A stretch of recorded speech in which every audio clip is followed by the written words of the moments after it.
Right now, we're going to take a little look through their main headlines in the French newspapers today with Clément Bonnereau. Hi there, Clément. Hi, Kath. And we've got a lot of politics going on. Of course, the run-up to the presidential election is really in full swing now, isn't it? Let's start by talking about the Conservative candidate, François Fillon, a name we've talked about so much recently. We've got this sort of ongoing Penelope Gate, claims about his wife's supposedly or allegedly fictitious work for him. He has sunk in the polls. Is he going to quit, though? Well, the answer is no. Just take a look at this article in Le Figaro. Fillon hits back at his critics. The right-wing newspaper says that the Conservative candidate is determined to continue his campaign, and he now wants to rekindle his relationship with the French people. And he's already moving fast. He's scheduled to meet with right-wing parliamentarians on Tuesday. He's also expected to give interviews to newspapers and TV channels as he continues to claim his innocence.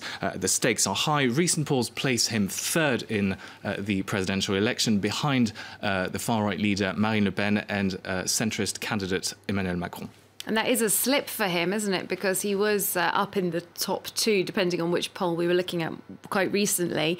The paper's taking a closer look at those two contenders, very much not from the traditionally dominant parties in France. Yes, that's correct. Emmanuel Macron and Marine Le Pen both held rallies to officially launch their campaigns this weekend. And as Liberal daily L'Opinion reports, they didn't even mention François Fillon or indeed the socialist candidate Benoît Hamon. In fact, Emmanuel Macron and Marine Le Pen have been focusing their attacks on each other. Emmanuel Macron accused Le Pen of hating faces that don't look like hers, while Le Pen said Macron was the candidate of banks and globalization.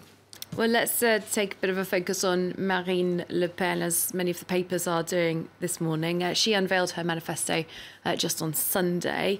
Now, she calls herself a woman of the people, someone who wants to protect individual freedoms. You mentioned there she's anti-globalization, anti-radical Islam as well. This is a far cry from the campaign that she led for the last presidential election in 2012. Back then, she made headlines for comparing Muslim prayers, where sometimes they prayed in the streets when they overflowed from mosques, to the Nazi occupation. That was such a controversial episode that I remember. Yes. She's changed her tone very much, hasn't she? Well, yes, she has, but it's part of Marine Le Pen's strategy of detoxifying her party. As Libération, the left-wing newspaper, notes, her manifesto makes no mention of repealing the bill allowing gay marriage or of bringing back the death penalty. Marine Le Pen knows all too well that these measures would be deeply unpopular and harm her chances of becoming president. That said, as Catholic paper La Croix notes, the rest of her manifesto remains very much the same. That is strongly anti-globalization, anti-immigration, anti-Islam and anti-European Union. All right. Very different on many fronts from the centrist candidate Emmanuel Macron. And for many, he's the favourite to win the presidential election in May. That's right. Emmanuel Macron is leading the polls. He would beat rival Marine Le Pen by 30 to 40 percentage points in the final runoff of the presidential election. And his popularity is showing no signs of waning. This as his main rival, François Fillon, is battling with accusations of embezzlement, and as his main rival on the left, Benoît Hamon, is struggling to unite his party behind him.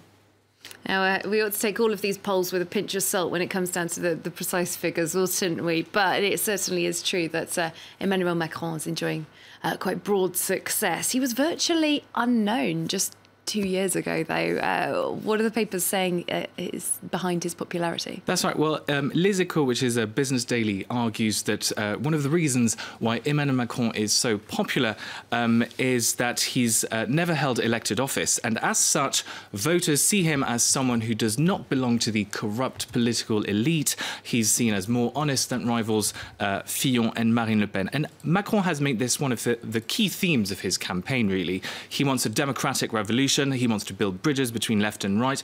And he's also the only major candidate who has experience in the private sector, which makes him a credible candidate when he says he wants to boost employment and economic growth. There we go. That's an excellent sort of starters explainer for any of our viewers wanting to understand the French presidential election. Thanks very much for that. And Clement will be back a bit later on looking through the international paper headlines for us as well. Probably a bit less French politics in those. Hopefully.